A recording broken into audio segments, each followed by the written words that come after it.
Peace. I'm gonna wait till people get in here. Um, in this digital world, I'm starting this off. Most of these classes are here. Peace, God. I didn't greet you. I gave you mail, but I didn't greet you. That's peace, God.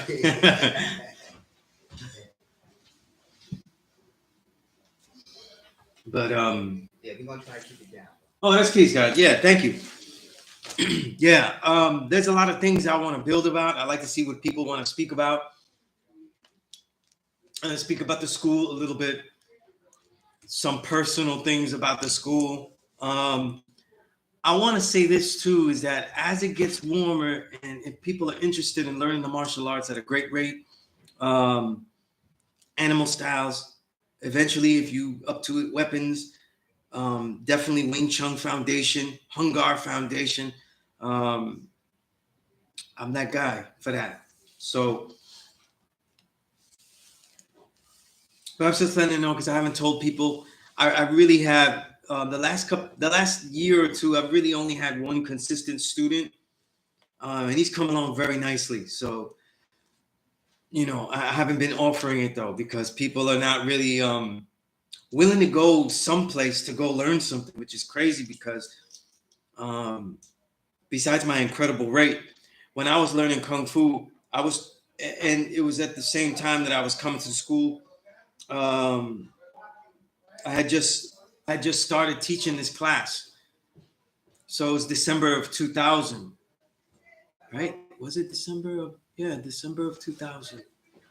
Yeah. So it was December of 2000. Yeah, I had just had a couple of months of teaching this class since April of 2000 I started. Right?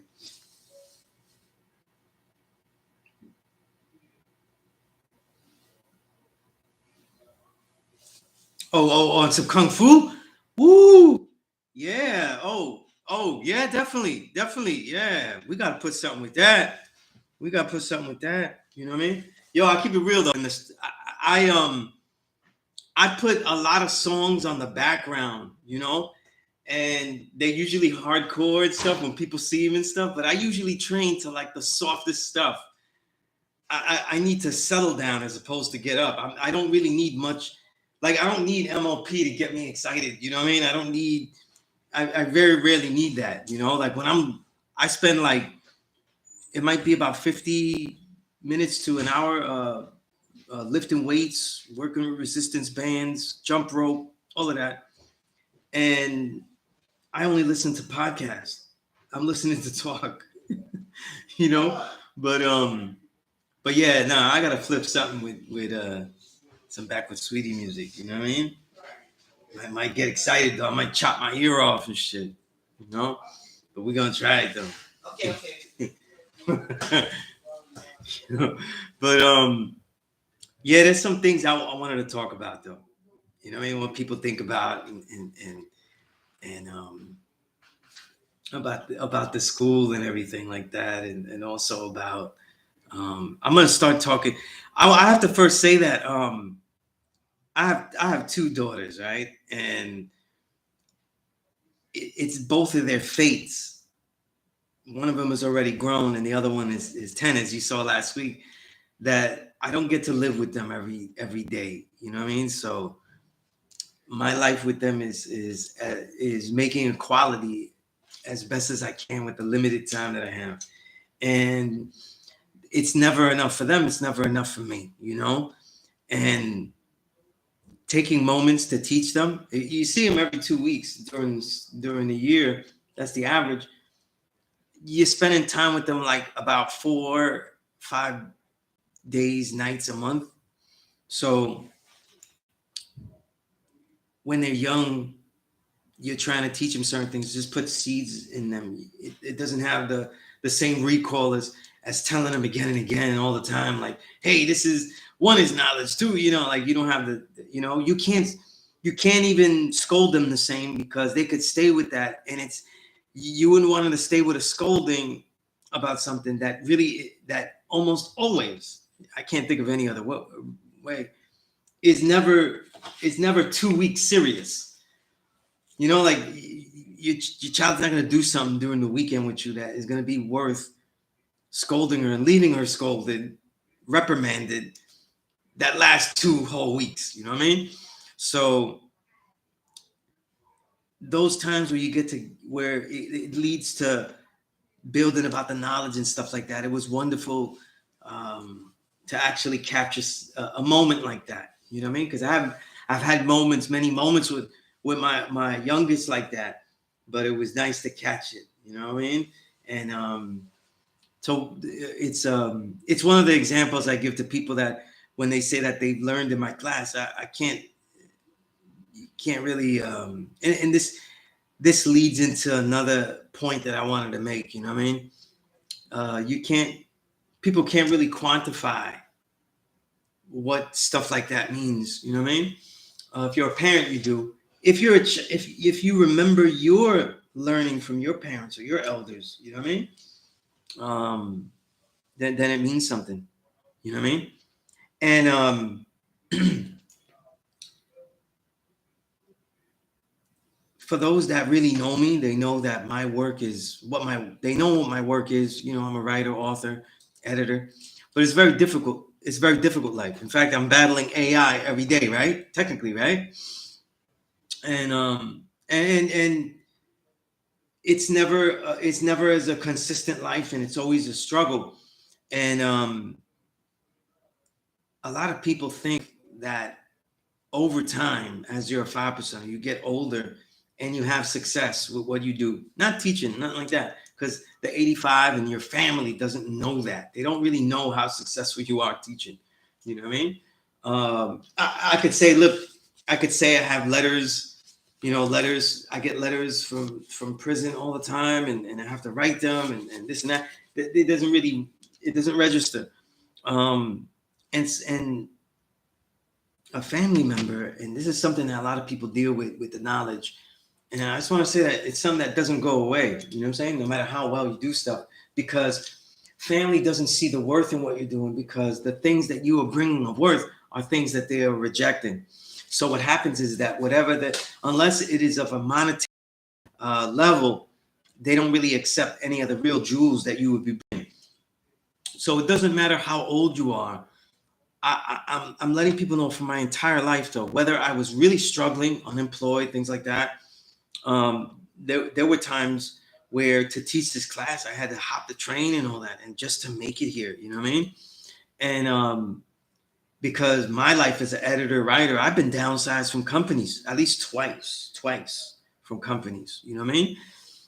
Let alone all of the contract work you do that can be, disengaged and ditched, in whatever win that they had. So even when I was successful, this was always in play. There was never a worth. And throughout my whole life, it was always, oh, you're going there again. You're going there again. And so they don't see the worth of what it is. And let me tell you how silly this would sound. You'll see how silly it sounds to the average person. Certainly look at it like your family members. If I say that the worth is, there was knowledge that was out there that was not privy to me unless I rebelled and went and got it. And for people that know me, they know that I grew, like when people look at especially in hip hop, when they look at Puerto Ricans in hip hop, let's say, for example, and they see Puerto Ricans that are very successful, they usually see Puerto Ricans that are from neighborhoods that are very Black American. That's not the case for me. I'm not like my big bro Thurston Howell that was in Brownsville. There's somebody else I was thinking of too that was in a different neighborhood. But I'm straight up from. It's much like my man UFO Feed. I'm from a totally Puerto Rican neighborhood. You know what I mean? So to get this knowledge, I had to really, really rebel and go against what was thought of. And I'm saying that because with all the success I have, none of this means anything to any family member that I have. It means absolutely nothing. You know what I mean? And I'm telling you that it's your perseverance. You cannot get rewards from them. You cannot get validation. You cannot do things for validation. You have to do things because they're right and exact. You know what I mean? You train because it's right and exact. You read because it's right and exact. You know, you get this information that is totally unnecessary to a daily life because it could have a greater worth to someone else. You know what I mean? And hopefully over time we find use for it that is just beyond the worth of knowing it. You know what I mean? But I have been in situations where family members have seen me walk the streets and other students just show mad love just out of the blue. And I'm Puerto Rican family, so for them, people that are looking way outside, like Black Americans, Jamaicans, you know, people way out, Latinos, like people think that, oh, Latinos, they hate Black Americans and stuff. Man, Latinos hate Latinos too. You know what I mean? You be kicking it with a Mexican, they're like, oh, what are you doing with that? Oh man, he's just, what's he doing? Like, we're all separated from each other. You know what I mean? That God degree in the 1 to 14 is real. So what I'm saying is that there's no real validation. Like I've been coming here in 1 month, right? 1 whole month. It'll be April, right? Another month. It'll be 24 years, and I still get the wow. You're going over there. You know what I mean? You're gonna make it. Still doing that? So you know, understand that the that doesn't end. You know what I mean?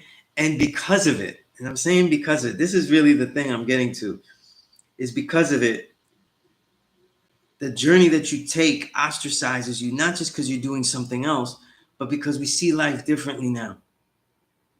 We analyze things differently. We see things differently. We react to things completely differently. And then now I learned this life though, and I react like a 5%er that is a martial artist though. So I'm reacting in a totally foreign way because when people watch TV, they look at martial arts though, and they're thinking like, oh, he's supposed to react and just kick ass, and you know, they be thinking that that's how martial arts react. Martial artists that really know his worth his salt. It's not about reacting with violence. It's about the way he reacts to dominate a cipher. You know, and that's something that is not just something with martial arts, but certainly with the gods and nerds that have power. You know what I mean? And I don't know too many gods and earths that have no power. You know what I mean? Like if you really the god and you really the earth, you got power in the cipher. You change the reality. You change the way conversations go just by your presence, though. You know, I'll be telling people like, yo, everybody. When people are around me, if you're around me a lot, people notice that like a lot of people tell me their homework. You know what I mean? But that's what you get when you're teaching all those years. People always tell you their homework, you know? But so I just want to make that because that was something that I went this week and they don't understand that like, and I'm telling this to people that get in this nonsense, if they're watching, they don't really react and stuff. The understand that 85 savages that think that they have the knowledge and stuff, like these trolls that are always getting on me, these are people that used to be in my face and they all failed. These are people that if they tried to build like that in these ciphers here, not me as a teacher, just me as someone with the knowledge, they was getting bombed up. And if they didn't see the truth and the deception of the deception they was dealing with, there was other ways to deal with it, if you know what I mean. So throughout this whole thing, I had to be headstrong. You know, you have to be headstrong. Like I was telling somebody, I was saying, to learn martial art, you're getting upset that they tell you to do something physically that you're worried about doing. You're getting worried that you might get hit. Then you're not really built for that. And the same thing with this knowledge, though. You're not going to get challenged. You're not going to. You expect that you know if you do something right, then you expect to never get challenged again. That ain't this. This ain't that type of family. This ain't that type of family. This is a family of work, of creations, creators ever creating, right? Right? Creation's ever born, ever manifesting. So always challenging, always challenging. If people don't challenge you, it's because you've been challenged and you're taking up the challenge, right? But I say that to say that, you know, this week particularly, I had some conversations. And it it's always interesting that the only people that could absolutely wildly, with no knowledge really, wildly disrespect you is family. They never really understand it. And then, so let's go through this, right? I say, what's the worth of coming here and all this stuff like this? And I said, listen, there's certain information that we're not privy to, and I got it here. And just like they had to fight to keep it, I had to fight to go get it. And that fight to go get it, though, makes you stronger, makes you a person that you wanted to be, somebody that's strong enough to go get what they need. But the need, though, often goes and overrides even the basic needs of your life. You're willing to be a poor, righteous teacher. You're willing to sacrifice for things, right? You're willing to not do things, you know? Not make choices, not go with the populace, even though it affects you detrimentally, right? These are the things that they wouldn't understand. Now, what makes us a 5% is that we go and we give back. We're engaged with the community. Do you realize that the average 85, though, doesn't understand that? If they did, if the average 85 understood what really giving back to a community is, then they wouldn't prize people giving turkeys on Thanksgiving. You know what I mean? They wouldn't prize like these one day offs as valid at all. It would be a joke to them. You know what I mean? Yeah, I respect things like that, but I respect it from the organizations that do it, that do stuff every day, and then Thanksgiving just happens to be that day that they give this particular thing, right? But with 5%ers, we're always building, and there's you can't. For me, deep down, I really don't respect anybody's builds about what's wrong with the community, what's wrong with the country, what's wrong with this. If they're not building, if they're not doing something, I'll take it in. I'll say, yeah, you make points. Yeah, the youth, they be like this, they be like that. You don't know any youth. You never interacted with any of them, no. You know what I'm saying? I don't like the way the kids act and shit. You don't know any of them, though. You're on the train. You're burnt out. You're coming home from work, though. That doesn't count as being engaged with the youth.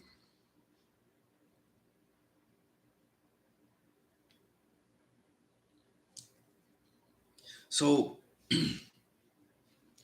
I'm just letting everybody know that, like, after all these years, right? Half of my life has been spent. In April, it's officially half of my life has been spent teaching here at the school, right? And it's still misunderstood. It's still it's still seen as something that took away from me when they don't really respect what was given to me, what it is given to me, right? So I let people know that so that they understand that what they go through is still very common, will always be common, right? A lot of people here is peace. Peace to God, Malik. Dios, the prescription. That's crazy. I like that name. Kasim. All right, the goods. Peace to God, King Kamal. King Kamal not gonna be here the whole time, man. If you don't want to do the analysis class, you go to King Kamal's gonna get interviewed soon on what's it called? Let me look that up.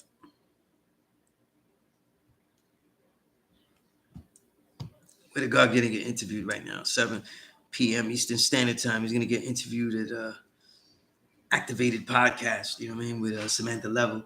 So I'm definitely gonna do the analysis of that later tonight, man. But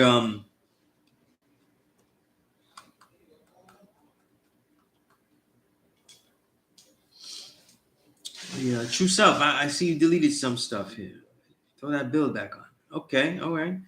That's right. That's right. All people knowledge. Right. Which born wisdom. That's right.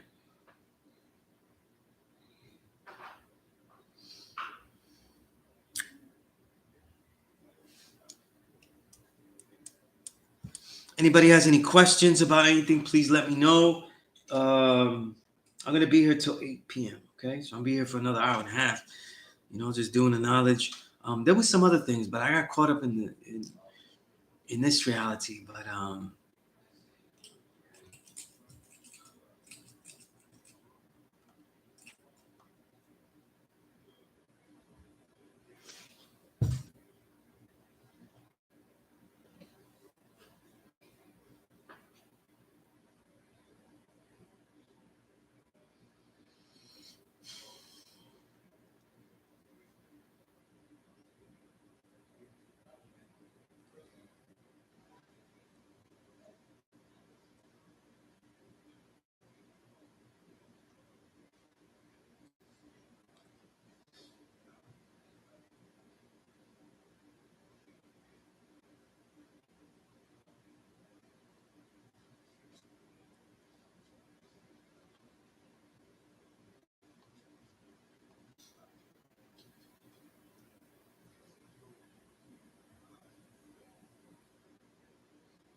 okay.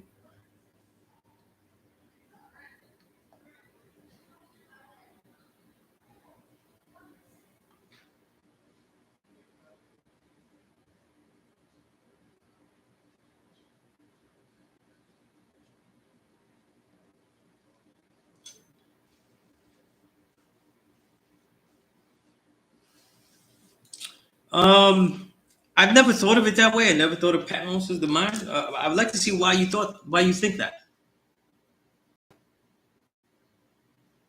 That's peace good. Yeah, it works that well. Were you able to communicate with that? That's. I seen some pages and read them and translate in Spanish, and I felt it was pretty good. You know, better than I remember it years ago.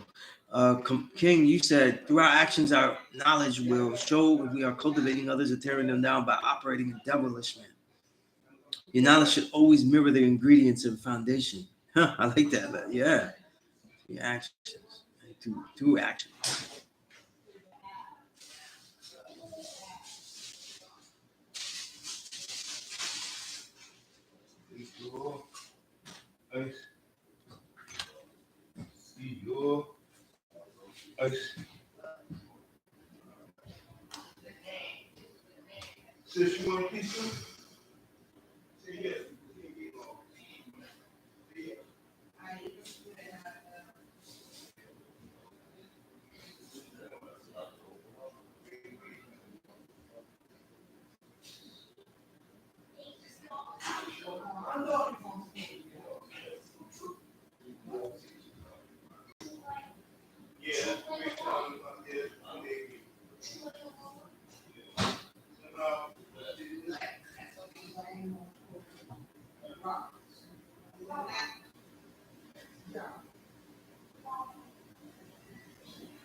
I see that guy. Yeah, I see that. I see that understanding.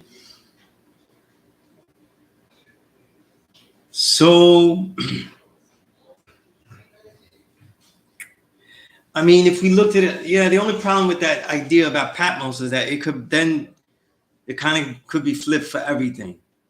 It could be flipped for Mecca, right? It could be flipped for everything. So that's why I don't. I wouldn't. It needs more. It needs more than just it needs something more direct than just a logical metaphor.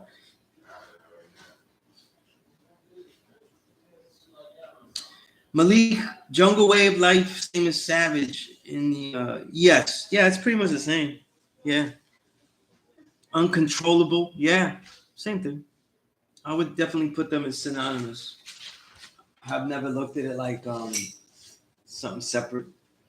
You know, 85% is not marked by good or bad. The 85% is marked by what? Following and lack of consistency. So there's levels to their savagery, right? They're marked by a lack of consistency toward what is right and what is wrong.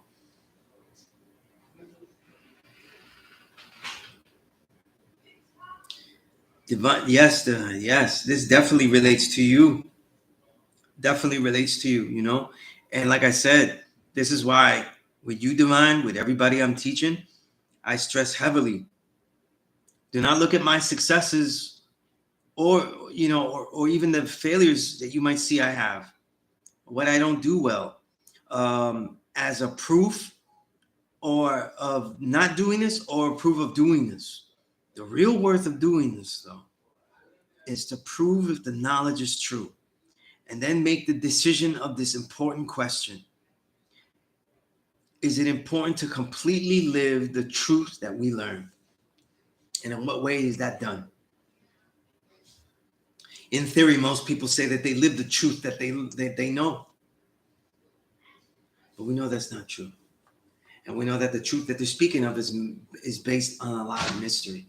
So when they say the truth of what they know, they really tell us that they don't know much. Because then it tells us God is in the sky, then you should be like this, you should be like that, because he wouldn't want you to be like this. I don't know who he is, right? So that means that there's not much knowledge there. The ethos and principles of how they build has a very limited scope, and it's certainly not based on a massive amount of knowledge, right?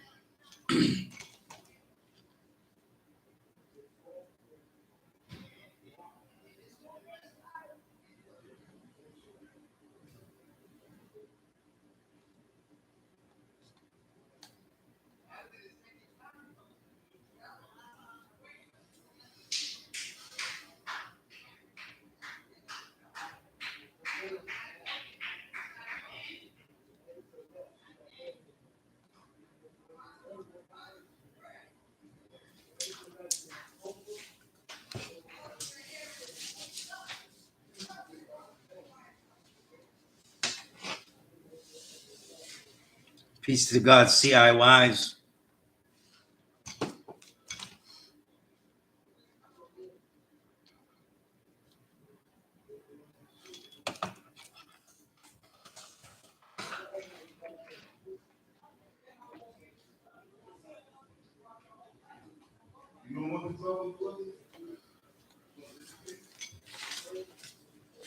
Great time to be on here, CIYs. Look, I got the package. Okay. I appreciate you guys. I got the package along with the other letters I got today. So, peace, God. Yeah, so, wow, holy shit. Wow, I got a letter from 2021. Holy shit. Yeah. Sometimes the mail gets backed up. All right. King, you said to an extent we should have compassion on the 85 who don't know better, not those who do, but choose to remain the same. Their wisdom will be born if they're seeking peace or not. As Malcolm once said, there was a time we didn't know what we know now. Yeah, there's also levels how there was of course levels how we react for sure. You know what I mean? And also for our own sanity. This is why I was talking about the acceptance of family and stuff like that. Right?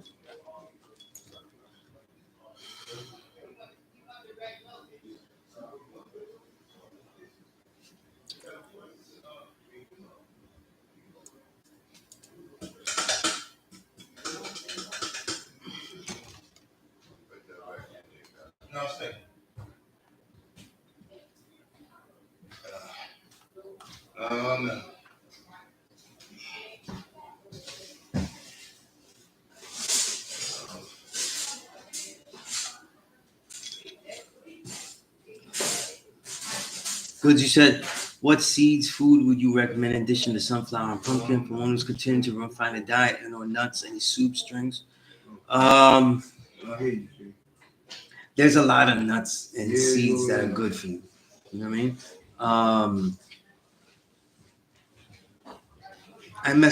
Me personally, I mess with a lot of cashews, a lot of almonds, um, hazelnuts. You can do peanut butter if you're not allergic. You know what I mean? Try to get the organic peanut butter though. And the seeds, sunflower seeds, are some of the cheapest seeds to get. You know, and I don't mean Dave's sunflower seeds pack. You know what I mean? You know, I mean actual sunflower seeds. You know what I mean? Not like just in a salt bath. You know. But I don't. It's not about what soups you have, but it's what's in the soup. You know what I mean? It's what's in the soup. And as far as drinks, though, drinks is easy. Almost nothing in a bodega but water.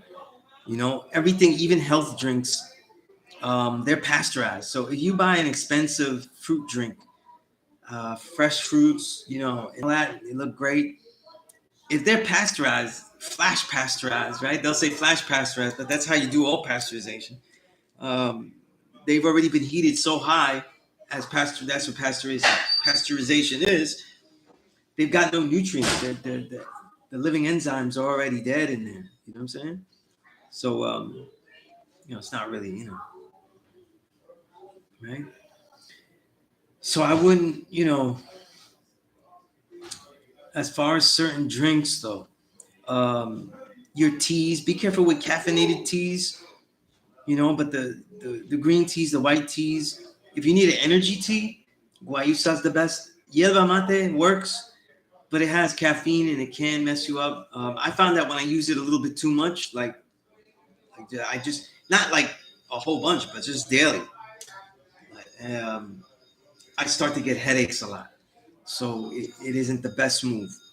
Um, but with the teas, all of these, study the functions of them, and that's when you get the use out of them. The ginger teas, um, chamomile is always good. You should always have some chamomile in the house. It's a good night tea. Peppermint tea for your stomach. You know what I mean? So I'm just going off the head here, the ones I drink usually. Some people can't get into teas though, so you get the fruit ones, right? Yeah, Malik, if they're having Davidson fast, he's not helping themselves. And pumpkin seeds, yeah, you want to have, yeah. I'm not a big fan of pumpkin seeds, but if I do get pumpkin seeds, which are good for you, when I don't like something so much, but it's really good for you and it's a good sale price or whatever, it's gonna go in a salad. It's just gonna go in a salad. I'm not gonna, yeah. Also, too, one nut that's very good. It's a little more expensive. Brazil nuts are very good. There's not really any nuts that aren't good for you. You know what I'm saying? Again, though, the problem with nuts and seeds is the timing, getting them too old, and also too salted. You need in your body and stuff. So it's good to have some salt. But if you're having salt snacks and shit daily, that's a problem. You know what I'm saying? So you want to get salt, but not like crazy. And if you use seasoning salt, the best salt is Himalayan pink salt, but some kind of sea salt. And use it properly, because a little goes a long way, right? And if you feel that it's not going a long way, it's your taste buds. And salt, when salt is too intense in your taste buds and you realize you're using too much, use less. You can adjust. If it's in salads, it's an easy fix. Use a lot less salt. If it doesn't taste good to you, also squeeze some lemons or limes into your salad, and that'll give it a salty, feel, right? Also, they're more expensive, but some sea vegetables. My favorite, dulse flakes. Crushed dulse flakes, which is sea flakes. Really good, really good. They taste great. Very expensive though. Very expensive. I used to get them for a pound for $4, and then there was a major oil spill in the 2015 or something like that. or earlier. After that, they were no longer $4 a bag. Now they're about $19 a bag, which is, obscene. You know, if the nuts are too expensive and the nuts and seeds, always start with Trader Joe's because you can afford it from Trader Joe's. That's where I get the bulk of my. That's really where I get my nuts and my seeds, right? You want to deal with fermented foods too to get your proteins if you're trying to get off. If you're trying to get off meat and everything, right? Tempeh is great. Tofu, organic tofu is acceptable. Get it really, really super firm, not that gooey shit. When you get it gooey and stuff, you bought the wrong thing. That's for shakes and stuff, you know. But certainly assure that it's organic.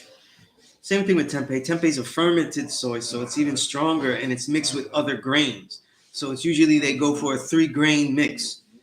Maybe some millet, excellent grain.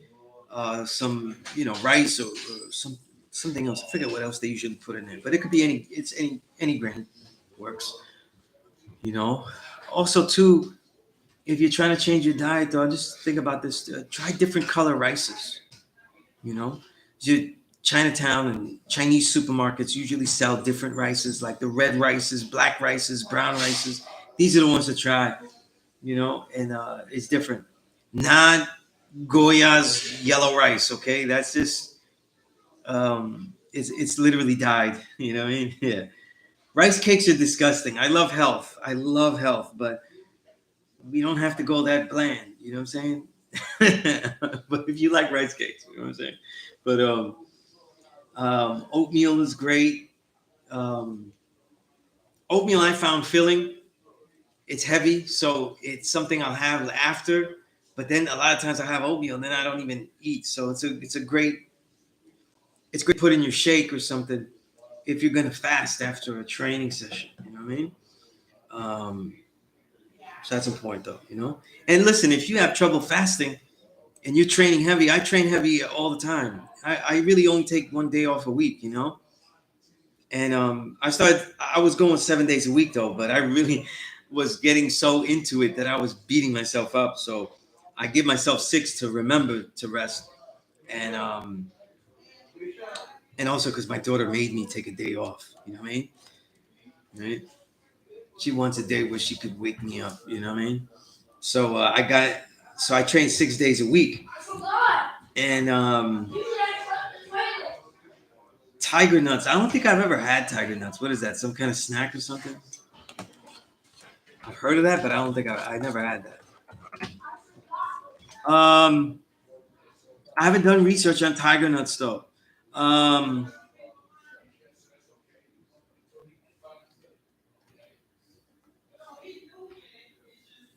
The only thing about tiger nuts though is that tiger nuts are more expensive, from what I see. But I've never had them before. You know what I'm saying? I don't think that they would be bad. Like I said, all nuts are good. There's really no bad nut. Even peanuts are useful. It's just that most people are allergic to peanuts. I'm allergic to peanuts, and that was after years and years of using them. And I developed an allergy. This could be because of them not being organic, always consistently organic. But I'm not willing to try and test an allergy if I don't have to.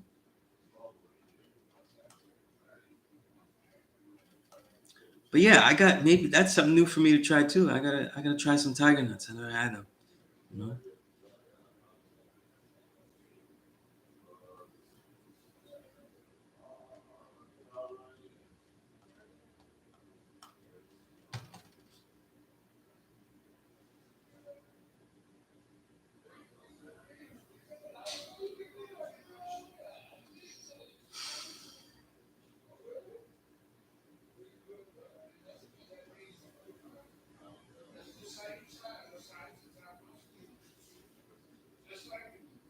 Seeing an article here, and they do not consider them nuts. They consider them root vegetables. It's not a nut or a bean, so it's interesting.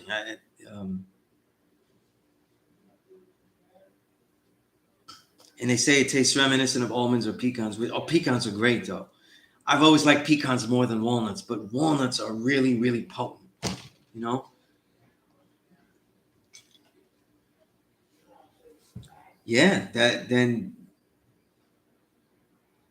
okay, yeah. I've never had them. I've never had them. Here's something for me to try. Excellent. I don't know why they're called tiger nuts, you know. I just learned about them now. I've heard about them, but I didn't do any research, you know. But they sound very good. Very good.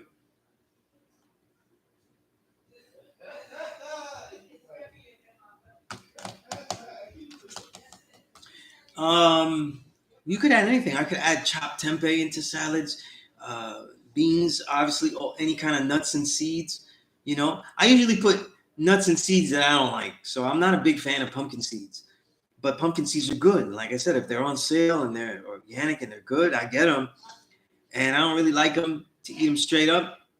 But in a seasoned salad with some, you know, seasoning of your own, it tastes great. But yeah, that tiger nut sounds like something to eat.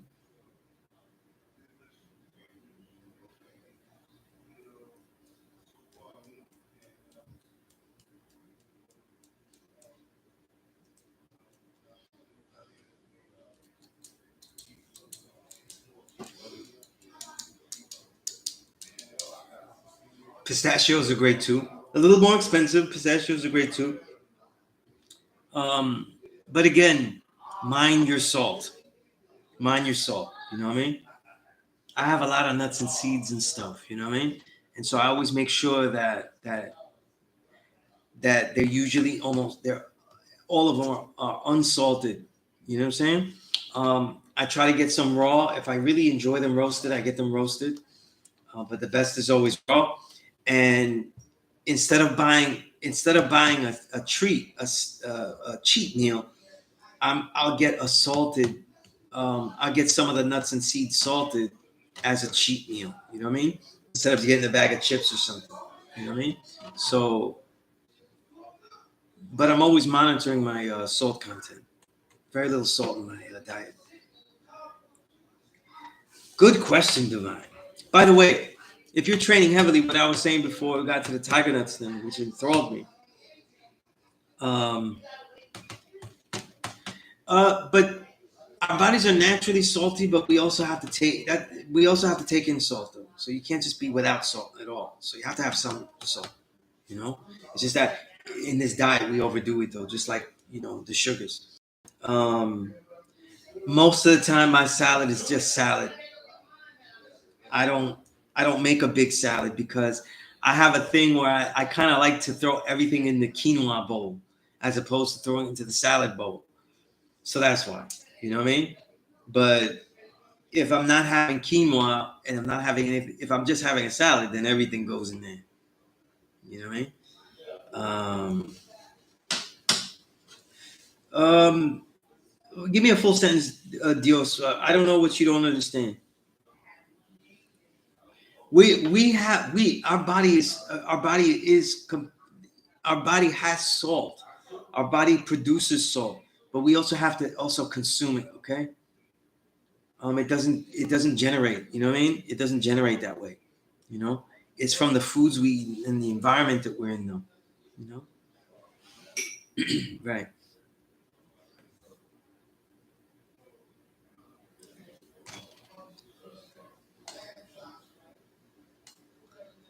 All right. Let me just finish off what I was saying here about the protein. If you train and you don't have and you intend to fast and stuff, a good protein shake is good for you too. You know what I mean? Um, Hemp protein is probably the best.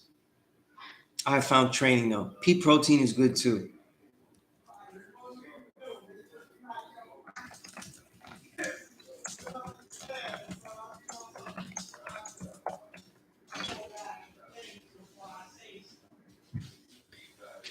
Yeah. So, no matter what you say, the body has salt in it, but it's not producing that on its own. Okay. It needs it from the diet. Okay. Your body doesn't make sodium. Okay.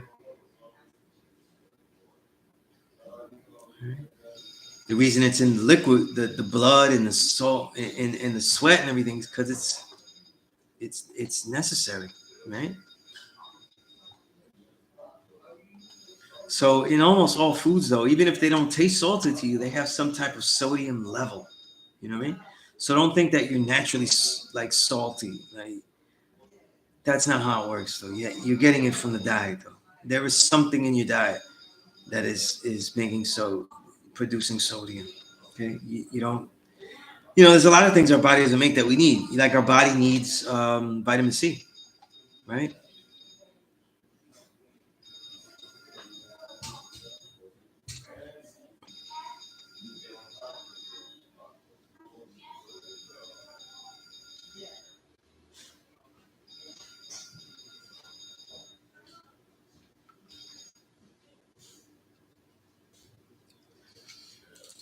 There was another. Oh, Divine, you asked what is the science in marriage for 5% of the father never advocated being getting married under the law, and certainly not via the church because that's religion. Right. You know what? They may be those haters may be the only people, King, that's producing salt on their own. Or maybe they're extracting the salt from the tracks that we doing. You know what I mean? I don't know, but yeah, no, the human body does not make sodium, so you gotta get it in the diet. Just because you don't taste something doesn't mean it doesn't have some type of sodium. So the body needs it though. So you can actually, I've noticed, and I started to deliberately have some salt in my meal instead of making things taste bad with the salt I needed.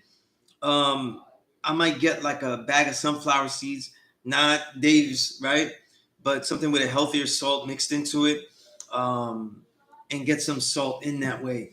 Um, because I have very little salt in my diet. There's very little added salt. I put very little. So it's good. It's good to have some, right? You just got to measure it though. Most of the bullshit that we eat, if we're eating fast food and stuff like that, we've already gone overboard. Well, you're saying natural salt content, but that could only be by the right foods. The body doesn't make sodium, so you don't have any salt unless it was what from your diet. Okay, just like your body doesn't make vitamin C, you know, like you have to take these things in somehow. What I mean?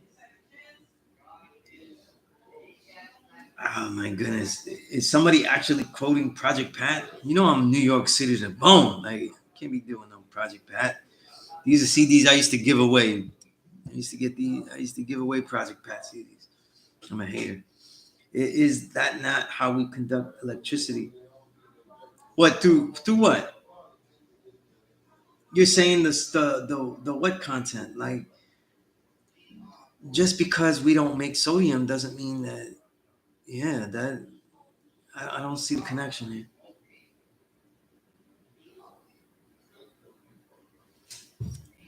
Now you crazy, Malik. But we don't advocate marriage. We don't advocate that we need to make a word is bond to any country, any government, by law, or certainly not by any religion, as in churches and stuff. However, many gods and earths do marry, and that's more of a personal decision to do it by the law for the use of the law. You know, I gotta tell you though, in my long-term relationships that produced my two children, in one of them I was legally married, and that I didn't see much benefit to that. It just led to more of a pain in the ass divorce. Um, and so I don't see maybe somebody might find something useful about being married though by law, but I don't see it, you know? And I do accept it. That's their own decision though, if they see it, but I don't see it. I don't rock any Project Pat. I'm just saying, you know, if these rappers came out of New York, everybody would be laughing at them. They come from another region though, and all of a sudden they're like special to the region. You know what I mean?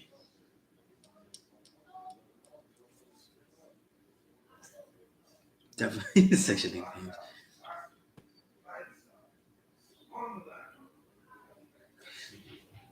You said true self. Sodium is not a conductor for electricity in conjunction with water. I'm not sure what point you're trying to make though. All I'm saying is that the body needs sodium. The body, just like the body needs water. You know what I'm saying? Like we're composed of water, but like if we stop taking water, right? So we don't produce our own water either. Never, yeah, never, never. You know what I mean? Never. Yeah, that shit sounds so basic to me. It's just basic, you know. A lot of people like music in general. I'm not talking about just hip hop, but you like music that you enjoy. Like you had fun with the music. You associated with a time and stuff like that. Because you know, most of my life with music has been as a journalist, though. You know, so my experience with music is different. You know, like I really started to listen to hip hop, like really listen, not just b boy to it, breakdance to it, but be a listener in high school. So 3 years of high school, 1 year of college, and then after that, I'm a hip hop journalist. So the majority of my time really listening to hip hop is like, is this shit good? Is this shit quality? I don't. It wasn't really about experiences with shit. Although there's a lot of music I have incredible experiences with, as far as like in hip hop. I'm not talking about like other kind of shit.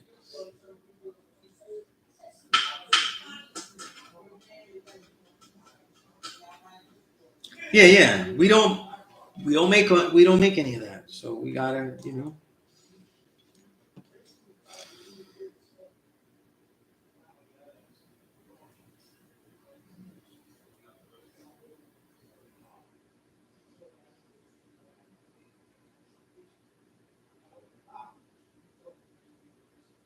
You know what? You know what, Supreme Man? I could understand that.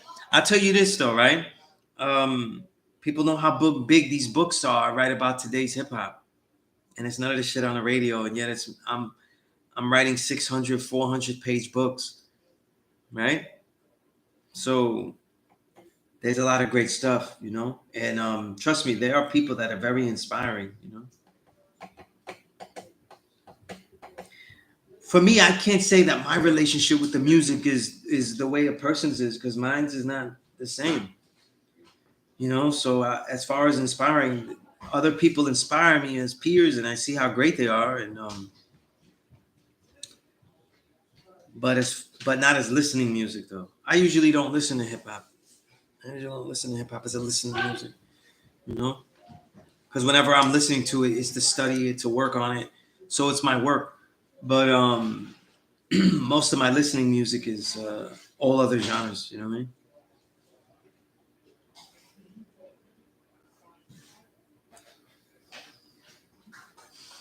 All right, peace, Olu. So I see you there. You know what though? Nas was definitely forgiven the minute that he did. He killed Jay Z. You know, I saw this thing. I saw this thing. What was it? Somebody was saying that about Ether that it didn't that they wasn't really rooting for Ether in New York or something like that. And I was like, man, people writing history that they wasn't here for, man. I was in shows and I was in clubs though. I saw Mr. C, right? Pause Mr. C, right? And he was DJing for Wu Tang. Opening, waiting for Wu Tang to come out. 2001. And they was he was playing some other shit and he started playing Jay-Z cuts and they almost flogged him with shit. He was getting shit thrown at him. And they only stopped when they played Ether. When Ether came out, though, that was every person in the underground that really loves hip hop was like, and I'm talking about New York City here, would finally destroy that evil fucking beast. Not just the evil beast of Jigga Man, but everything that he represents, though. Commercialization, you know, using the abilities you have to make bullshit music. You know what I mean? Right? using all that talent to make change clothes, and all that bullshit, you know?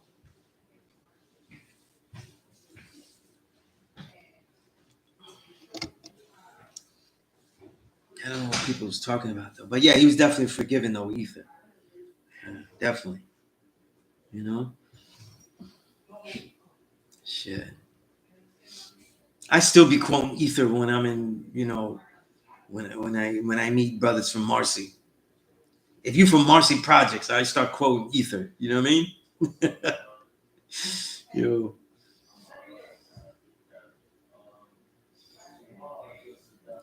You know what though?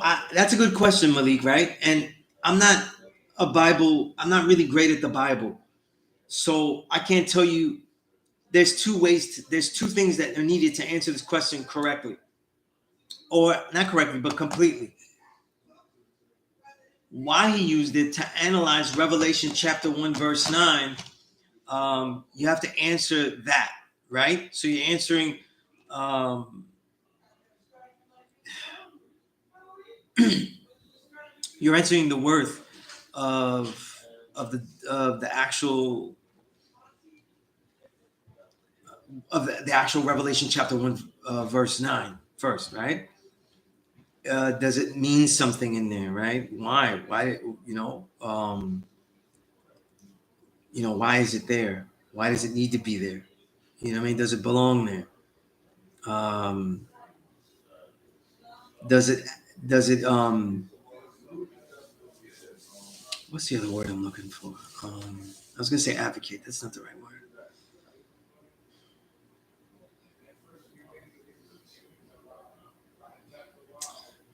Does it reflect what he's trying to say in the degree? Because all of the quotes of the Bible in 120 lessons, they're magnifying, punctuating.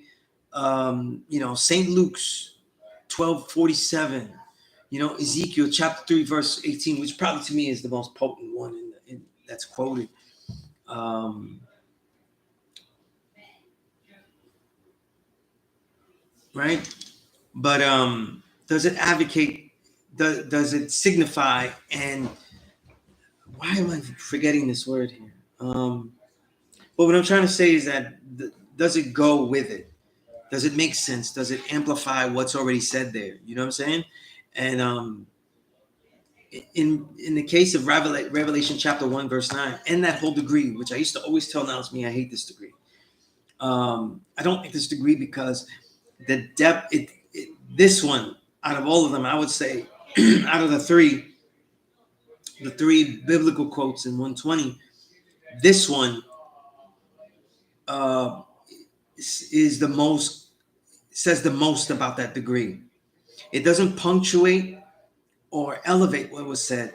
It basically is the major content of the degree. And then what has though is that what I hate the most, I have to analyze a biblical passage to get the worth of the lesson. You know what I'm saying? And because in the degree answering the place where Yakub manufactured the devil, the naming place, P.E.A.C.E, the same as Patmos, that answers name, and then the place that answers place. So that's it. That's all you need. The other stuff is what is for what. And now I have to analyze what the metaphors and try to metaphorize the biblical passage. It's why I've always hated this particular degree. I'm not sure if Elijah said that. I know a lot of elders told me that a lot that Yakub was the John of Patmos, but it's basically saying the proof of what was there. You know what I'm saying? The proof of someone being there to see it. And other than that, like the reason that my answer is never going to be complete until is because unless you have, I think the best build on it is going to be from someone that has a real knowledge of most of the Bible, if not all of it. Elders, and it's never something if I could ask someone, and I never did because I told you I didn't like this degree. I would have asked Infinite Al Jamar. You know what I'm saying? Because Infinite Al Jamar, he was a master. You know what I'm saying? He was a master at that. You know? Yeah, and I see that, Supreme. I see. It makes sense. Yakub being a John of Patmos. You know what I mean? Right?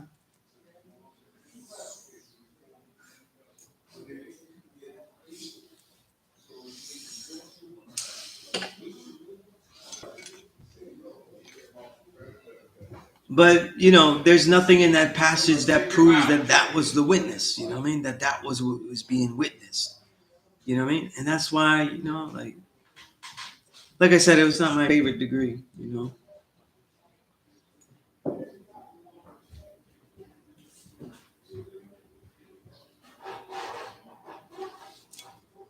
it's a good question. Peace.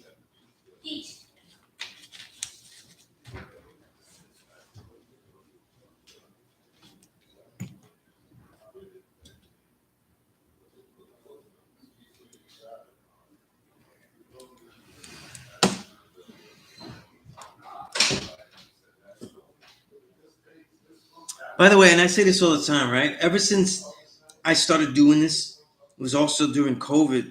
And then when we get back to a law school in Mecca, I noticed that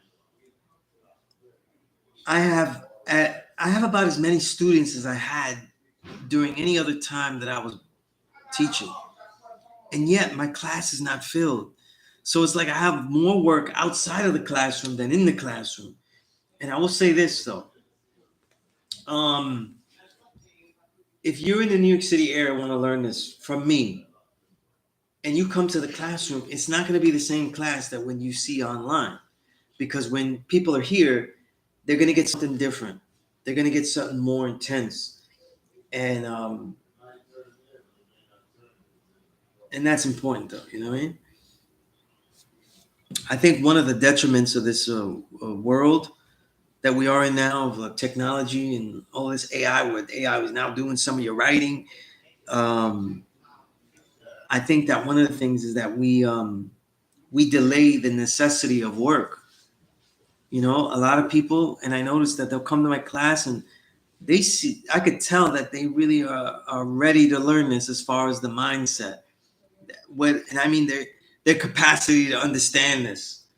Um, but what happens is that um, what often happens is that what I notice is that I could see also in their mind though that not just me, you know, Sunez will always be here or whatever, that assumption, but that this knowledge will be here.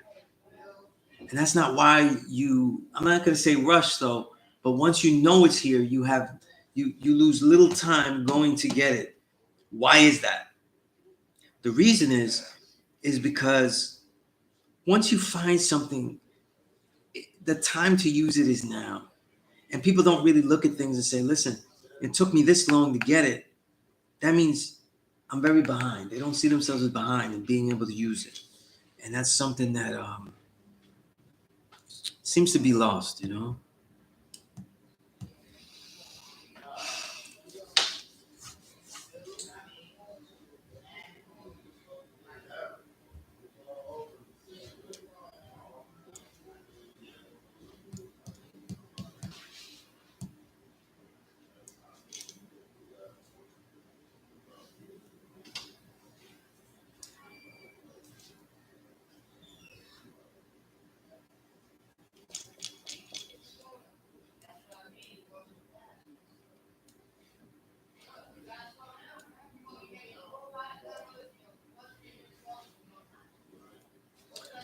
Right?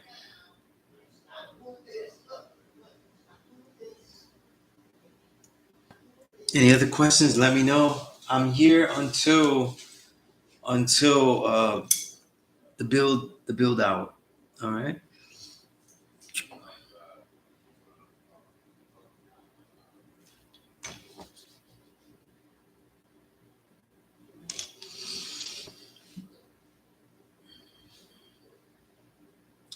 Malik, you said I was reading How to Eat to Live. I saw Elijah's repetitive nature, so I was going through 120, and 23, 24, and 26 stumps me because he repeated some in the degrees, and then I breezed through the long ones. They are repetitive, so you have to see what is the differences in the arrangements and the reasons. A lot of times I found that when Elijah repeats things, they're for isolation, and they're like any teacher, they're the more important things to focus on. So there's something to get out of that focus. You know what I mean? Something to definitely focus on, and that's why it's repeated. You know.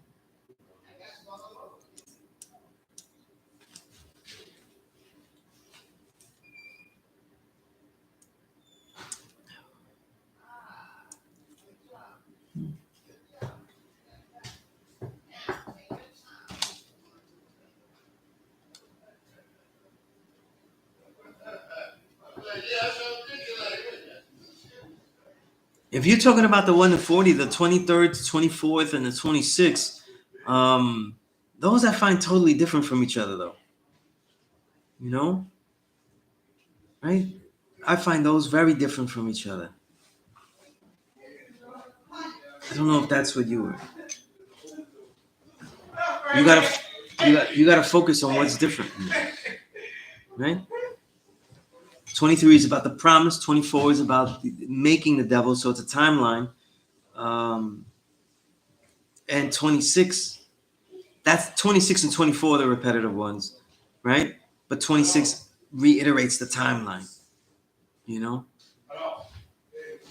So it's not really 23, I find. It's 24 and 26, though. Yeah, 24 and 26.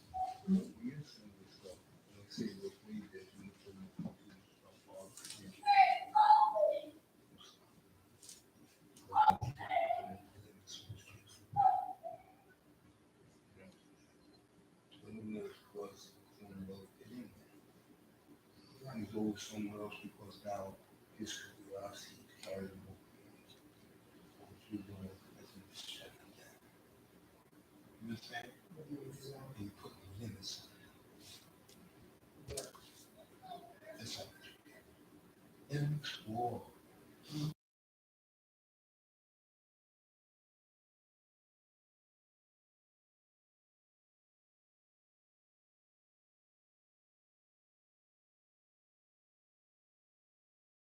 Yours, they're more specific, sure.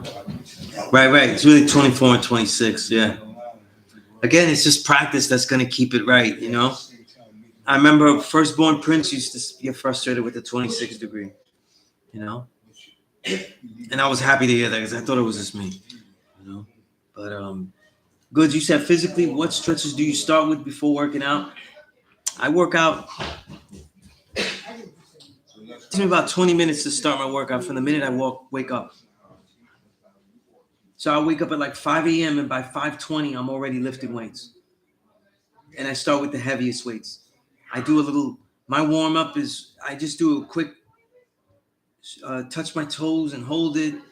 And that's it. I stretch out, check the range of motion, and that's it. And that's it. Um,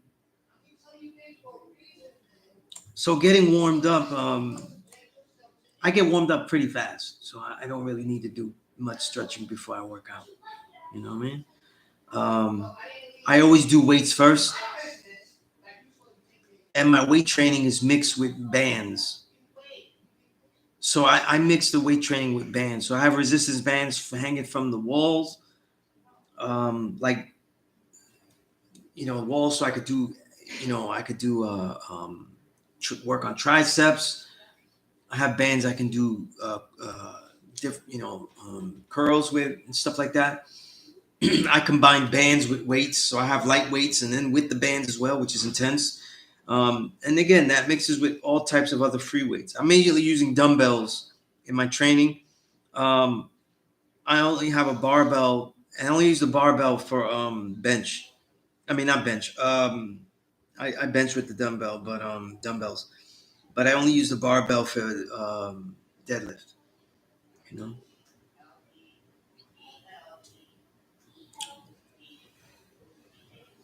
The cardio is done after that. So cardio, any cardio I do about 10 minutes of jump rope as fast as I can. That's like the easiest thing to do. If I'm going to train outside, then I'm gonna run that mile. You know what I'm saying? And either it's a slow run, it'll be like a 9-minute mile. If I run it good through the streets, it'll be about 7 minutes, 7:20, 7:20, 7:30, right? So and when I get there, I'll do sprints. So uphill sprints is the best kind of sprints, you know. I love uphill sprints, you know. So where I usually train outside in Fort Wadsworth in Staten Island, where I train is on top of a hill. So to get there, I got to run the mile, but I also got to go up the hill. So when I get to the hill, right before the training, right before the training area, I usually engage in some sprints. You know, concentrated thinking. Most of that is done. Most of that is done at night. You know, and in the 20 minutes when I wake up. You know, as far as concentrated thinking, as far as meditation though, because I consider both different. That thing, because in meditation I work on not thinking. So it's when I have time, when I'm tired, when I feel like I've done enough stuff that I need a break. That's when I meditate, and I just worry about breathing, and I try not to remember anything. I try to let go of everything. You know. All right, give me a moment here. I have a phone call here.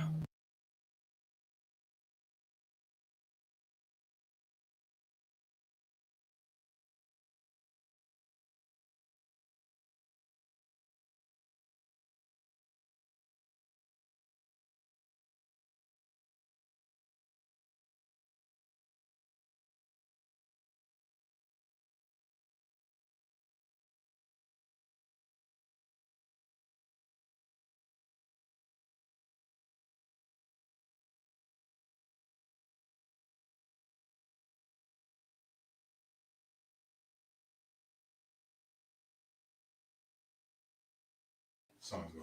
Peace. Let's see. The science guy. Peace, guy. You in the class tonight, or you just doing something? No, I'm online doing the class. Hold on again. I'm getting a call too.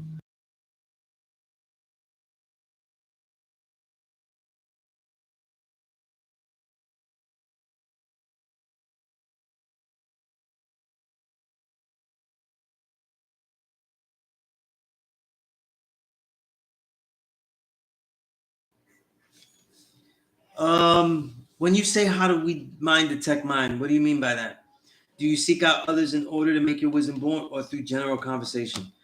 Um, it depends. Like our nature is as teachers, though. We're being taught as teachers. That's a main function that we get taught in this nation. That's why we're called 5%ers. So it's just about sharing them, you know. But we're what we are is creators. So you create things. You create ways, means, and creations that affect the world. You know, seeking out others to make your wisdom born. That sounds good, but it also gets you in trouble, because that doesn't it doesn't mean that you have made sure that the person that you're making your wisdom born to is understanding any of that, right?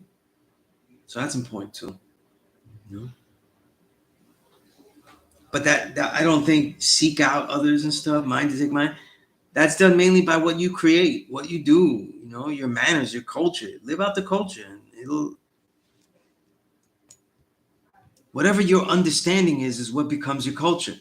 If that understanding is strong, then the culture is going to have power, and it's going to bring you to the equality of having people to build with.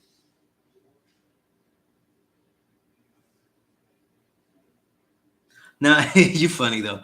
No, I was called twice by my daughter though. That's why. So nah, he's funny, Malik.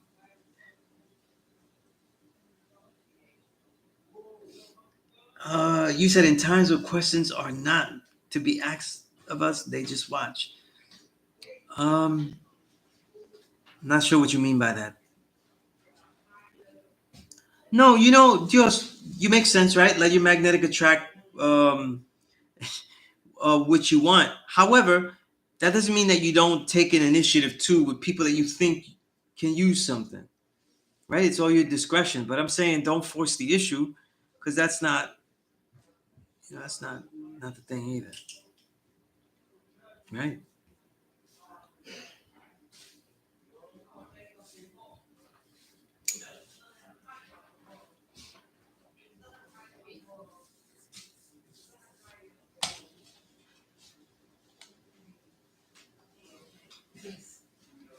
Peace. You just think you give it a class. Oh, it's a class here? I am, yeah. I'm giving the class online.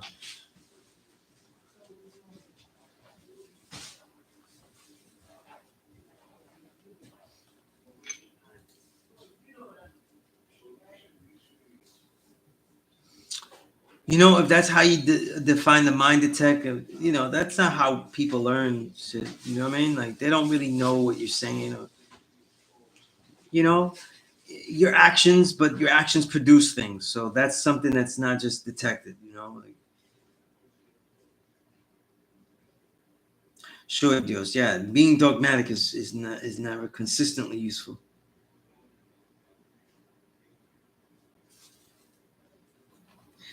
Malik, it was great. It was great, right? You know, like definitely a memorable one for me. Oh, okay, yeah, yeah. No, I get I'm seeing the question now, but yeah, I don't think it's that useful. I don't think that's not the way people learn stuff. You know, they don't learn stuff like that.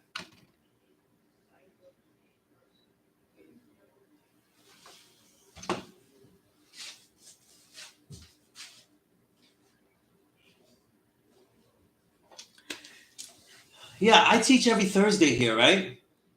So now, ever since COVID, though, if there are students in the classroom, then I teach them in the classroom and I teach them online. Today's been quiet, so I'm only online. You know?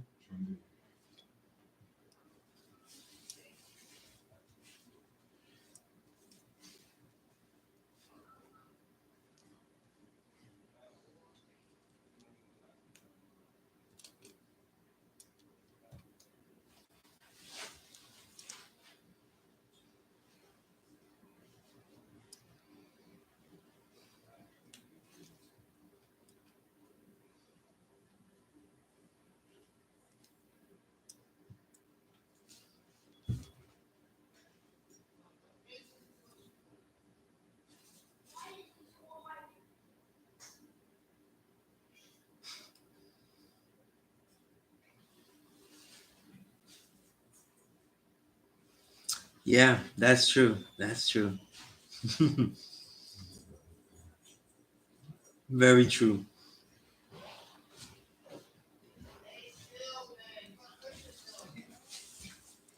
Yeah, my children make me proud every day.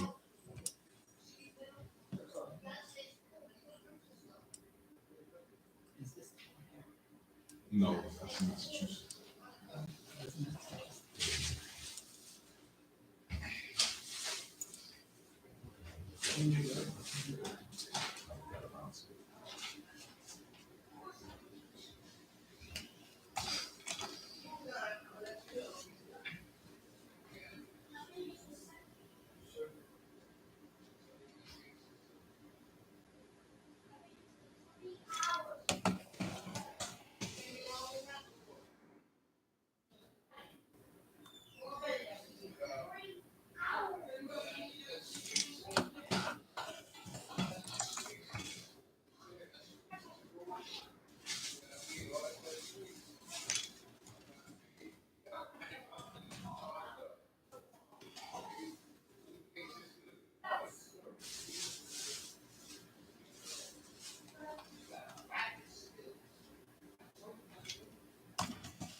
I really was being, I really was, you know.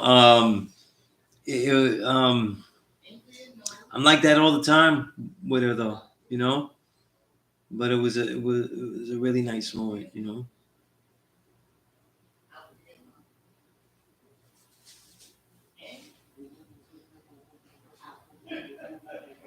Definitely definitely memorable, and to happen on to have that interaction on the father's born day was, you know, it was great. You know what I mean? It's really great.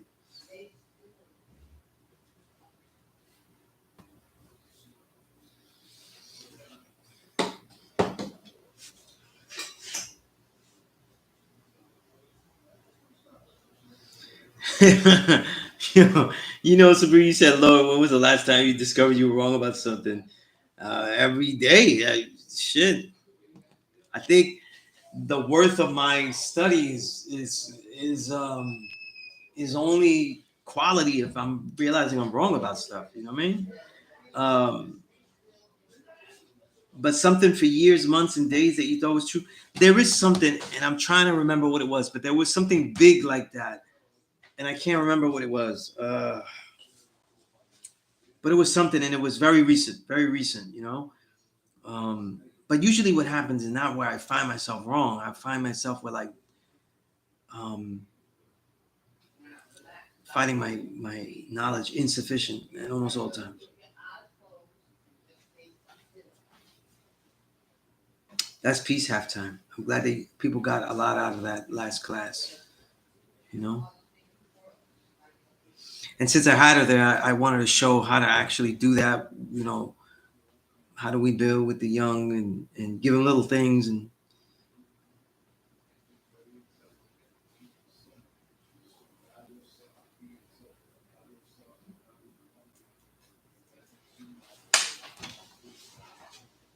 when you teach somebody, though, you find out how much attention you can command from them, how much attention they'll give. Um, if you're able to gauge that, then people wonder why people are successful teaching. It's because they can gauge that. You don't always have to ask for it, but you can gauge it. You can measure it in your mind and stuff. The way they're reacting to certain things, certain ways that they're questioning things, and it happens that way. You know.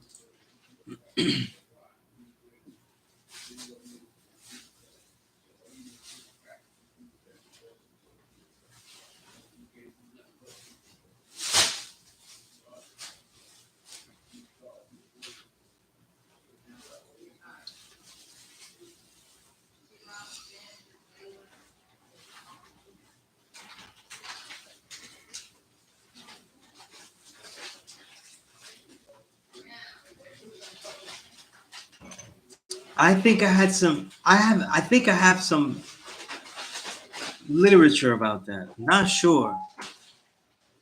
Let me do a little search here. My thing.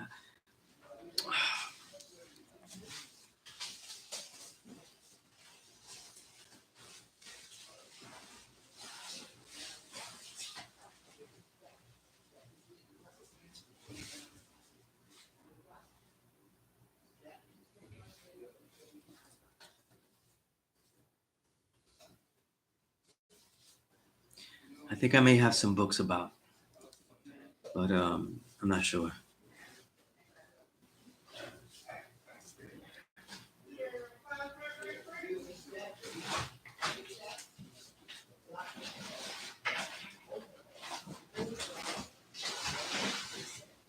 Thanks for everything, Sunez. Definitely got peace. Peace.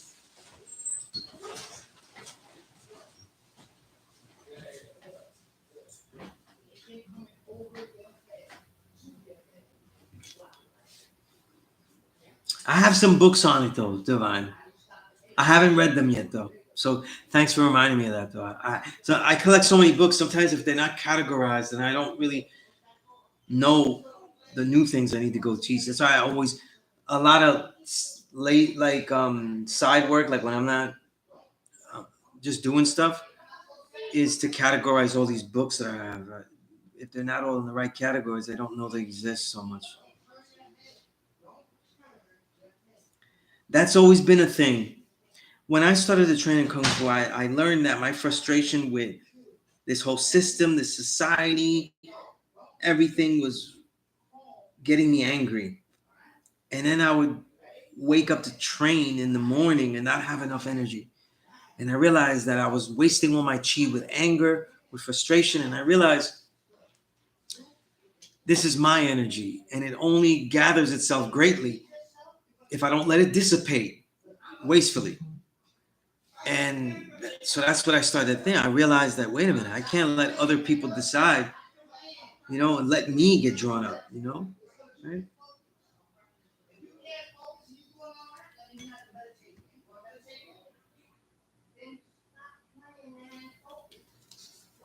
Um, Challenge for teaching a new student.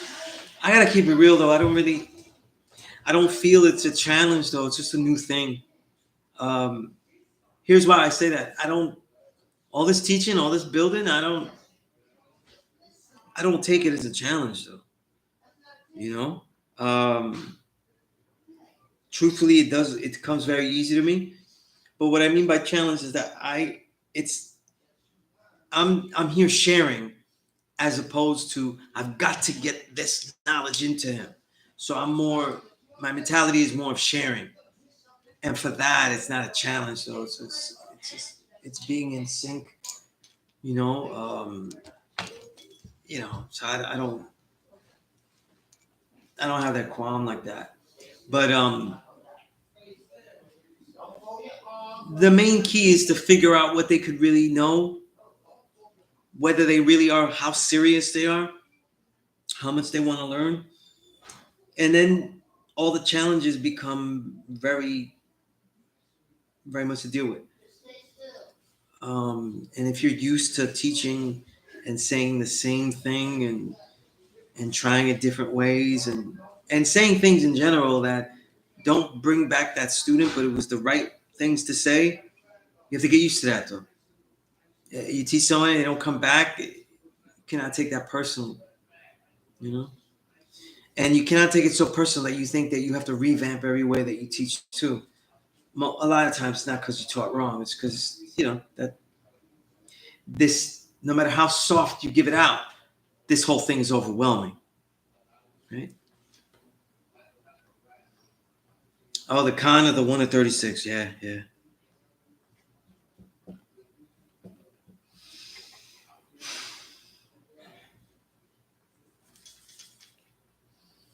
Yeah, because lately I saw some people saying or trying to insinuate that the 1 to 36 is not useful to everybody because it's only about Black Americans, and I don't see what the hell that has to do with anything. Anything is useful if it's true. You know, and the 1 to 36 is very, very true. You know, there's a movie with Jet Li. What's it called? Once Upon a Time in China, and I think he made like 3 of them. And if I remember, the first one is very much like the 1 to 36. The Chinese are getting duped to thinking that they're going to get some great things by getting on the boats and going to, I think it was America or whatever, and they're getting fooled, something like that. But I haven't seen it in a long time. But it's exactly the mindset of the 136. Same thing. Same thing. You know?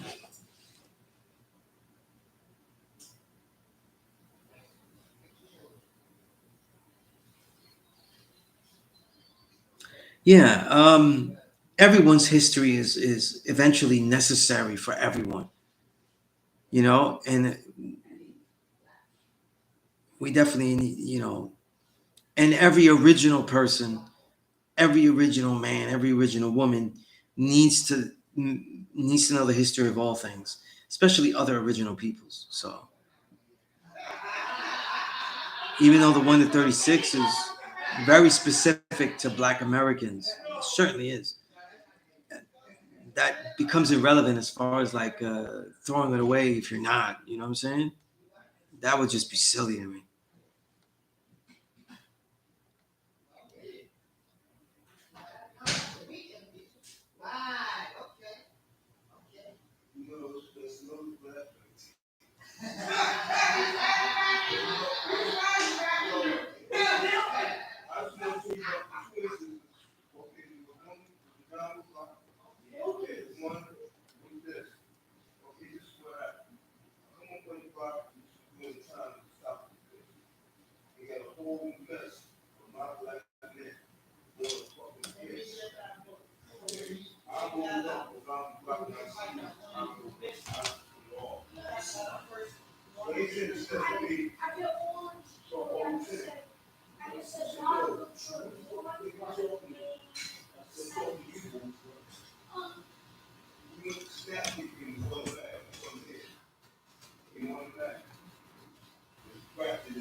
I'm coming out of the supermarket after I just stuff it up.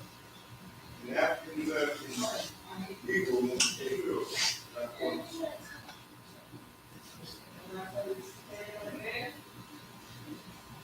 So that's not all these are. This right here,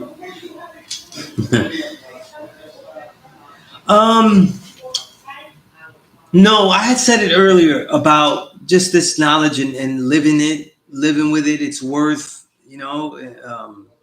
yeah. That's true, Supreme, man. They'll read 48 Laws of Power, and that near has all types of European history, and other histories from other places. And yeah, it's crazy. It's crazy. You know, I do think that that a lot of original people that are dealing with 120, when they say that, I feel like they're trying to dismiss learning it. And they're getting lazy with memorizing, and it's weak to me. It's weak to me. Like, you started this shit. Like, there's how many joules are in the 1 to 36? And I'm like, it's crazy. It's crazy, but that does happen. Clemente, peace. I'm gonna be here. I'm gonna be here until the build hour. So I'm here about 20 minutes. So please let me know. Any questions about anything? Malik always asks us great questions. His questions are worthy for the whole class. You know?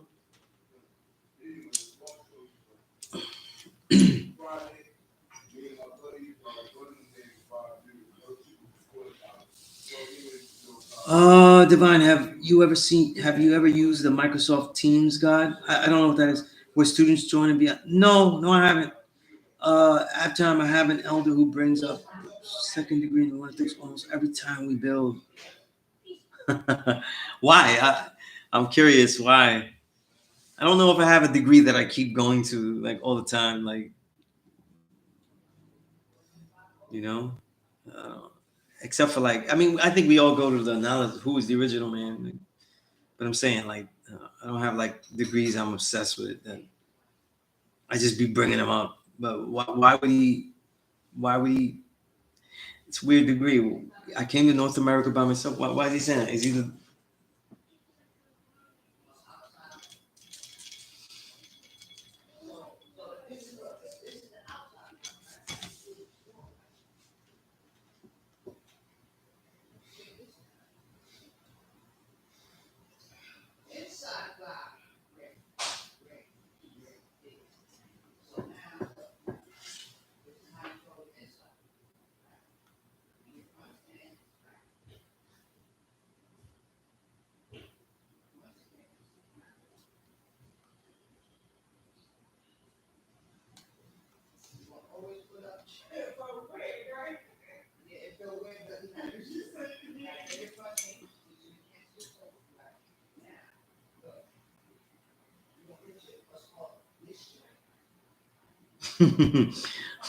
You know what's crazy, Supreme, when you say that? Yeah.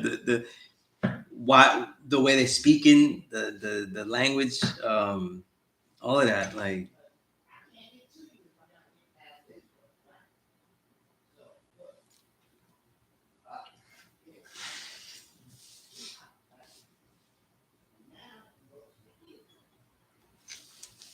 Well said, halftime.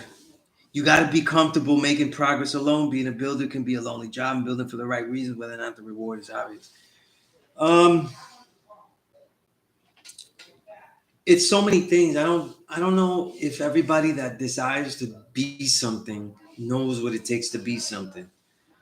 And when I got knowledge of self, I was already in that journey. My journey was to be a writer of worth, you know, to be a writer of worth that's unique and, you know, dynamic and with insight, etc., etc. And certainly when I started it wasn't necessarily there, you know. You just start for years, you're just like just willing to use the page. And that's enough in the beginning to use the page. But after a while though, you know, you have to immerse yourself. You have to take the challenge of what do writers do great? What do they do to do great? What do they study? What do they learn? How do they work out the muscle? You know, all those things. Same thing with the martial arts. You know what I mean?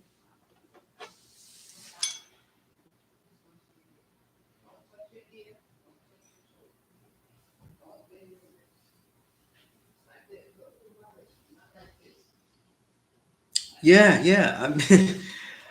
I appreciate you half time. But yeah, it's hard to do. You know what I'm saying? And for the young, when you're a newborn, you don't always see.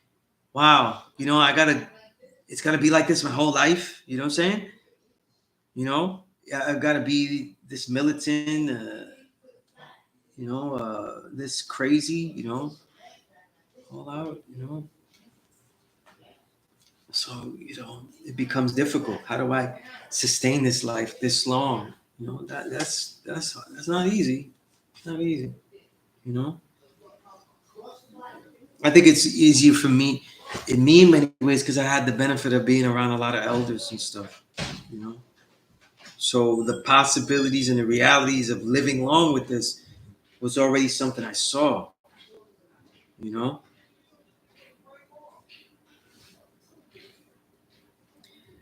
yeah, yeah, man. By the way, if you get sore working out, you got to keep going. That shit, like, all right. So check it, right? We used to train 7 hours, 7 straight hours up at Mount Morris every Saturday for a whole summer. It'd be 90 degrees up there in the day, 90 degrees, and up there it would be like near 100, and we'd be burnt out by the end, and we'd be so sore on Sunday that I couldn't work out. That it didn't go away until like Wednesday, you know, and take Sunday off, but then you still gotta peace. You still gotta work out, you know. You still gotta work out Monday, so you only get one day off, you know, like all that sore stuff, man. You do something. You do something. You know, right? You do something, right? Your body will adapt to it, though. You know. In fact, most of my injuries, there's a point where they're still very painful, and they only heal if I start training. So I don't take too long off either from injuries either. You know?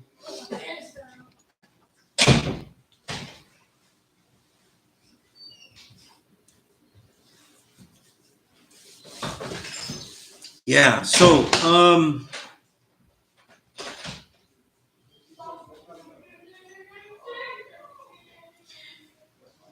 yeah. So the things I'm saying, like if you're in the New York area, get your ass here. Um, this school, when me and Darkim are teaching, though, we're not getting as many students in here, and I really feel that that has nothing to do with us. You see, the proof is here. We're building, we're teaching, and it's not just lax. It's right and exact. Um, one of the important things, and Wise Jamel used to always build on this when he with me when he had his class on Wednesday and I had mine on Thursday. I always had it on Thursday. It's the responsibility and the duty of a lot of other 5%ers in the street to bring people to the school to learn. So you're not responsible for teaching everybody that you encounter, and that's what the school is for. And we've kind of lost that way and stuff, you know. And people, and also the prospective student is using the internet more, you know.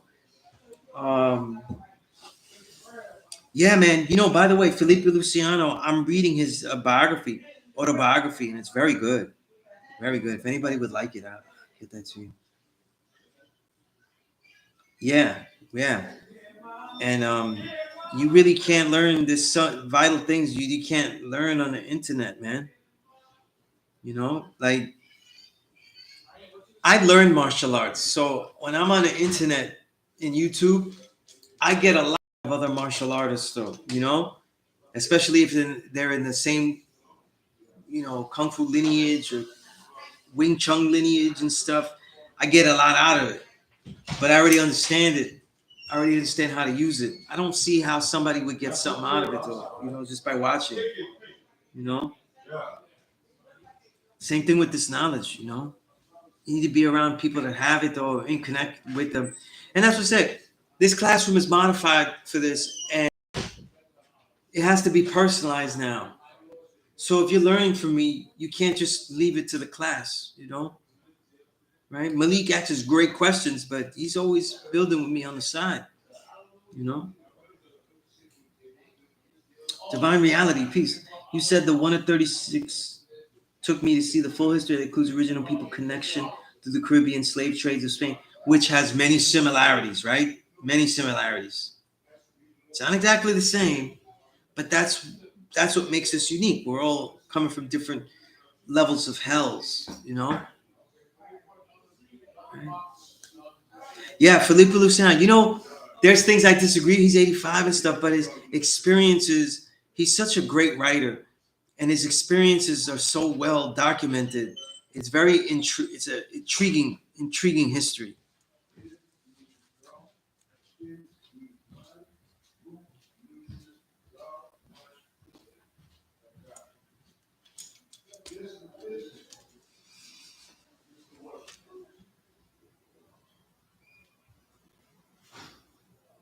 You'll say he needs to change. You relax, 45 degree angle, you relax. Let's say, first card, let's say something. Say something. This is the sign of peace, behind the sign of war. All right. All right, I'm going to be here about 10 minutes, so let me know. Also, the email, I keep saying this. If you're new to this and you're not speaking, you're not asking any questions here, you're just doing a knowledge, that if you want to contact me and stuff, and you feel more comfortable, which would make perfect sense to ask me questions, email me, please. All right. But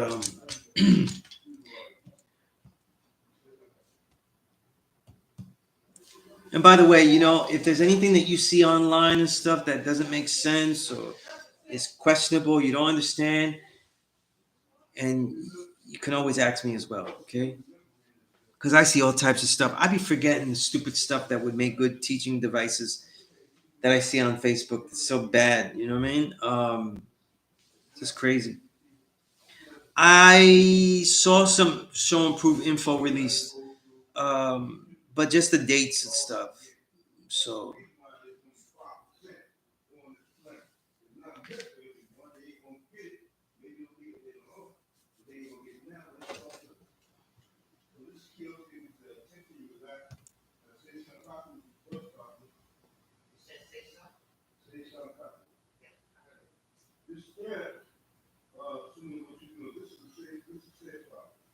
Now, what makes it proper is that you have to remember that most of the rules are offering act, so it's have to be square, and your head must be square. hey, that's peace, God. Yeah. All right. Yeah, man. Show and prove. Show and prove was real nice last year. I enjoyed the show and prove. You know what I mean? And looking forward to it this year too.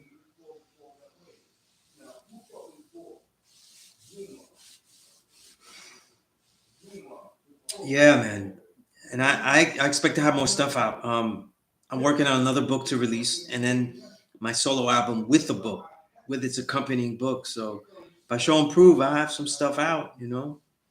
But it's gonna be nice. It's gonna be nice. Always look forward to show and prove. You know. Plus, two, I'm out in Staten Island. I don't get to parliaments. Like, if I have my children, I like to spend it with them and give them personal time.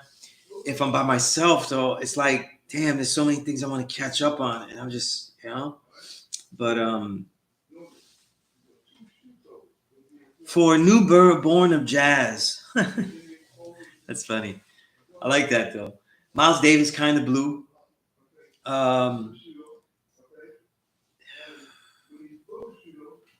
Here's where it gets tricky though. The other two, John Coltrane, but people always go with Love Supreme, but Love Supreme though is too complex. I think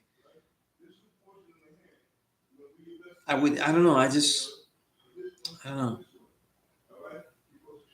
I don't know if I would give Love Supreme, but it's not a wrong answer. But people to understand jazz and let's see, you got to put Miles Davis, kind of blue. You got to put a jazz singer, and you got to put the most skilled. Billie Holiday is like the most epic, the most soulful, and Sarah Vaughan is probably the most vocally gifted. But it's jazz, and it's a newborn. You have to use First Lady a song. You have to put one of the songbooks, and I'd put the Duke. I put Ella Fitzgerald, one of the songbooks. She took all the songbooks of the major great songwriters and sang them in jazz versions, and those albums changed the whole reality of jazz as far as how to sing songs. You know, it's amazing.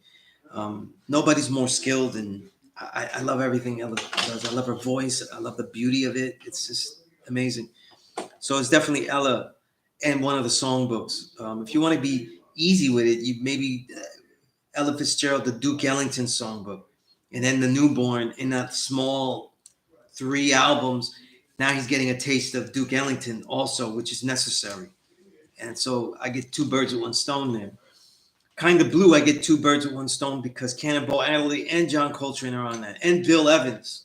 So that's good. Who else would I put? You know,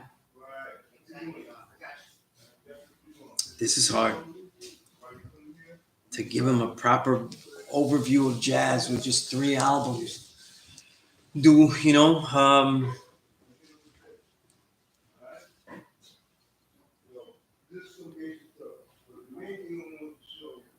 There's so many Monk, Mingus, but who's gonna be a tell-all to show certain things? You know, I'm gonna think about that. You know, peace, Supreme Scientist. Great seeing you here. Right. Divine, that's true. That's true. You don't have anybody to build it, but you have me. Okay. And that's just the way it is, right? That's peace. That's peace. Jay, I have 7 books out, so I don't know what book you have. You know, but thank you. Yep, that's right. Malik is right. Charlie Hunter. No, I have not collected Charlie Hunter. I may have to now that you said that.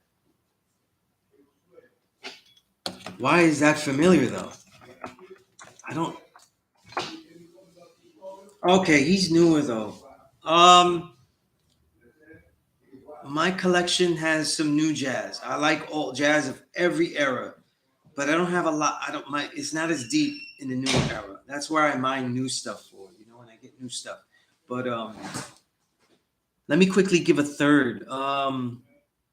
We have singing. We have Miles Davis trumpet. I think we still have to put somebody. I think I still probably would put a John Coltrane album because you need the saxophone represented solo, and it's either him or a Bird album, a Charlie Parker album, and either or would suffice in that. Either or would suffice, but you need the saxophone represented there, you know, and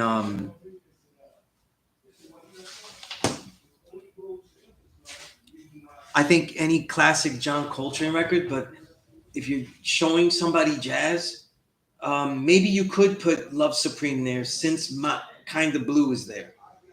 And since the Ella Fitzgerald songbook is there. And then John Coltrane's Love Supreme would represent more the avant-garde, Miles, that peak, and then Ella would bridge all of the other gaps with the Duke Ellington songbook. So there it goes. We will use Love Supreme, right? Well, that's dope. I would like to hear that though. Yeah, I'm gonna check out Charlie Hunter now you mention it.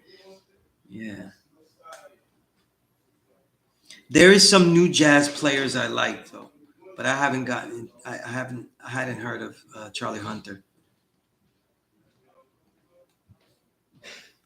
Like I said, I collect a lot of music, you know. So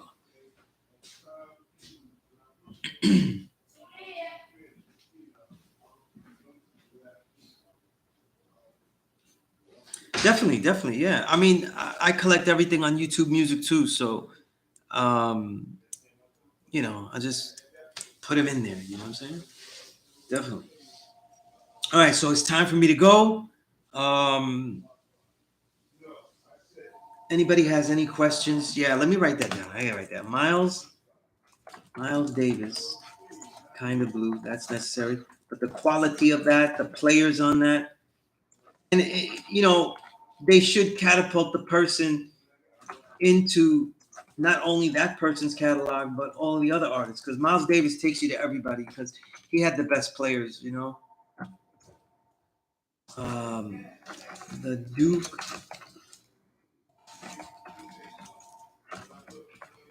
And John Coltrane.